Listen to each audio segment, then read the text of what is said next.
Hey everyone, happy Monday. James Azar here with CyberHub Engage. Hope you guys had a great weekend. Second week of January of the new year. We've got so much to talk about today. For those tuning in live on YouTube, thank you so much. For those listening on your favorite podcast listening platform, you can catch us live daily at 10 a.m. Eastern on YouTube for your daily cyber briefing. And now let's get to today, Monday, January 13th, 2020. And here are our headlines.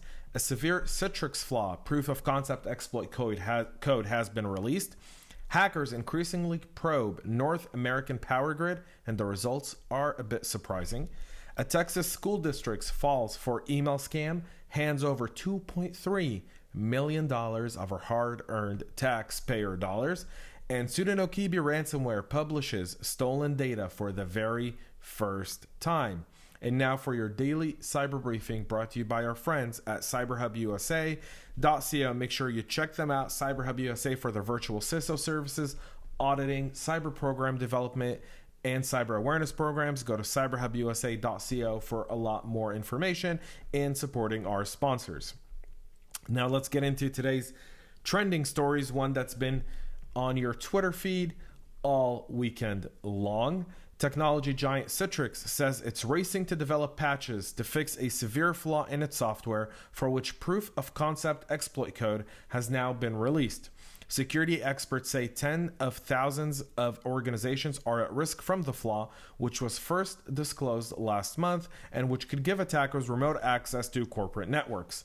On Saturday, a group calling itself Project Zero India, a cheeky nod to Google's Project Zero bug hounding team, and you can see their message here that we're about to talk about on our screen, published a proof of concept code for the vulnerability designated as CVE 2019-19781.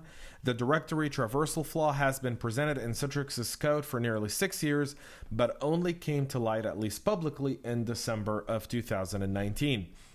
Project Zero India's dump of the exploit code prompted consultancy Trusted Sec to shortly thereafter release its own proof of concept exploit code as well. In a statement to GitHub, in a post to GitHub, Trusted Sec said this was only uploaded due to other researchers publishing their code first. We would have hoped to have had this hidden for a while longer while defenders had appropriate time to patch their systems. We are all for responsible disclosure. In this case, the cat was already out of the bag. Other security experts have said that once the flaw came to light, they were able to build a working exploit in very little time. In Rio Sherry, a senior security consultant with British consultancy and training firm MC Sec, said, I was able to reproduce the Citrix ADC remote command execution in 1 day. Guess you need to patch ASAP, according to that statement. The directory traversal flaw exists in Citrix's application delivery controller and gateway. Citrix has warned that the flaw is remotely exploitable and could allow access to applications and the internal networks. The flaw itself was discovered by Mikhail Kolichnikov, a researcher at London-based vulnerability assessment firm Positive Technologies. When the firm first announced the flaw last month, it estimated that 80,000 enterprises across 158 countries were potentially affected. Experts say the risk posed by the vulnerability is severe. A U.S. National Security Agency's Rob Joyce, who's the senior advisor for cybersecurity strategy to the director of the NSA, said via Twitter that the vulnerability is a doozy, and you can see his tweet right now on the screen. One challenge for the organizations that use the vulnerable Citrix software, however, is that the vendor has yet to issue any patches. Instead, affected organizations have been issued with a list of mitigations they must put in place at this time. But Citrix is hard at work to develop patches for the affected software. For application delivery controller and gateway version 11.1 and 12, Citrix is promising a patch by next week. January 20th. Patches versions for 12.1 and 13 are due by the 27th of this month, and version 10.5 is due to get a patch by January 30th.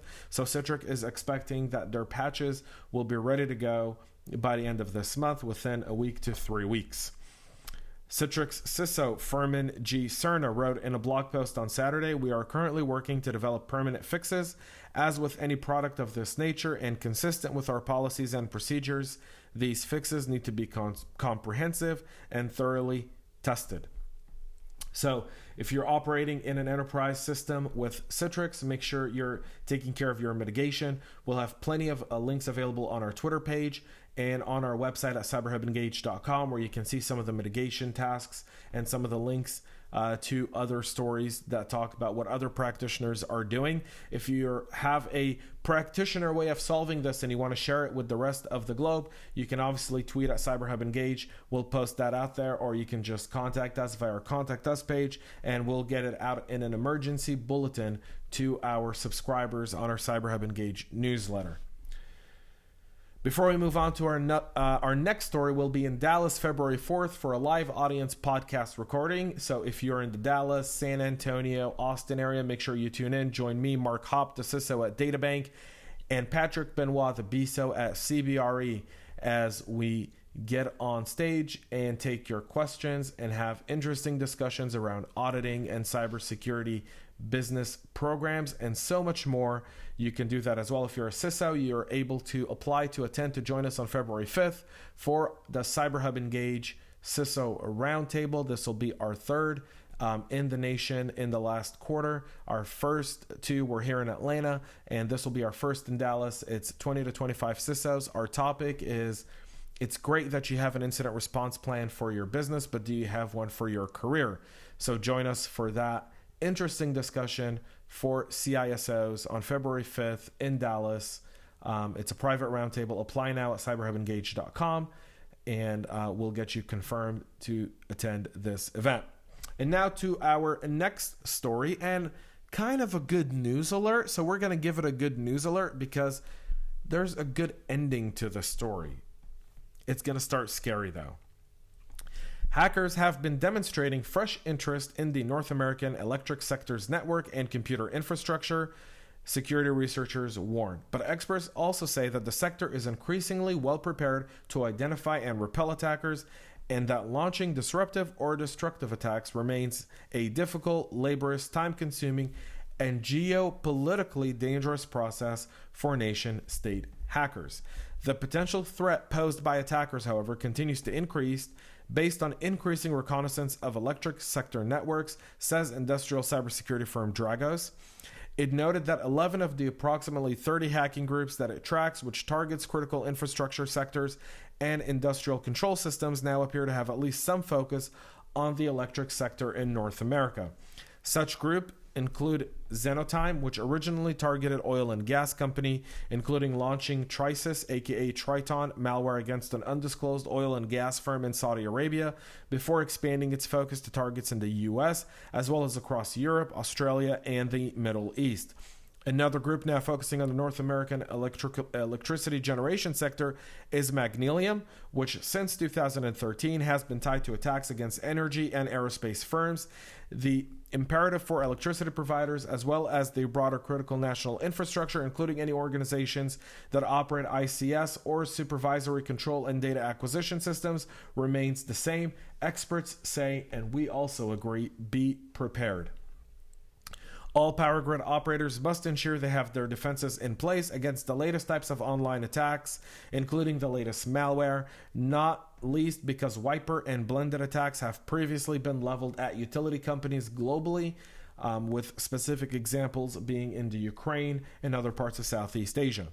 To date, ICS environments have been relatively immune to online attacks because every environment in every electrical facility in every ICS system is unique all of within itself, meaning attackers can't just universally launch an attack since every network is different and thus requires extensive internal information in order to be able to successfully launch the attack, including money, patience, and understanding how to disrupt it, as well as understanding the reaction and the implications of disrupting an industrial control system. This is good news overall. So while attacks are increasing, we're seeing that we're far more prepared to do this. This should be a sigh of relief for a lot of us. And momentarily, even if we can take it for just a moment, it's good enough.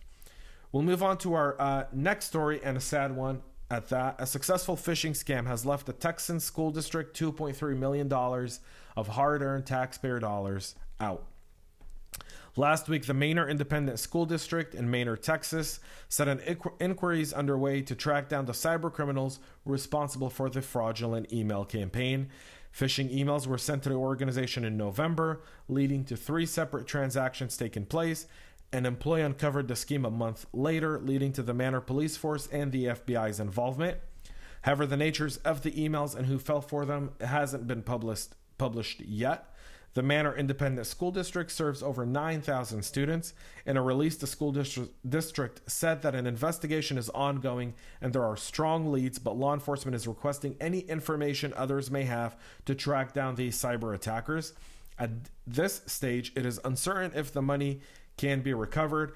Based on our experience here at CyberHub Engage, if you fall for a business email compromise, you have 3 to 4 days to try to recover the money. After that, it's almost a lost cause. We hope that our law enforcement is able to track down and recover that money, or at least bring the perpetrators to justice. And our final story of the day, and one that continues to be extremely disturbing, for the first time ever, the operators behind the Sodinokibi ransomware have released files stolen from one of their victims because the ransom was not paid in time. Since last month, the representatives of the Sodinokibi gang, otherwise known as Revel, have publicly stated that they would begin to follow Maze's example and publish data stolen from victims if they do not pay a ransom. While there have been threats made against Travelex and CDH Investments, they have not carried through with those. This all changed today, this morning, when the public representative of Sodinokibi stated they are beginning to keep promises, as they posted links to approximately 337 megabytes of allegedly stolen victim files on a Russian hacker and malware forum. They claim this data belongs to ArcTech Information Systems, who describe themselves as a minority and women-owned diversity supplier and one of the largest IT staffing companies in the US, and that they will release more if a ransom is not paid. You can see part of the post on our screen now, and you can see all of these images that we discussed during the podcast on our Twitter page and on our website by searching CyberHub Engage or going to cyberhubengage.com. The statement reads, "This is a small part of what we have. If there are no movements, we will sell the remaining more important and interesting commercial and personal data to third parties, including financial details.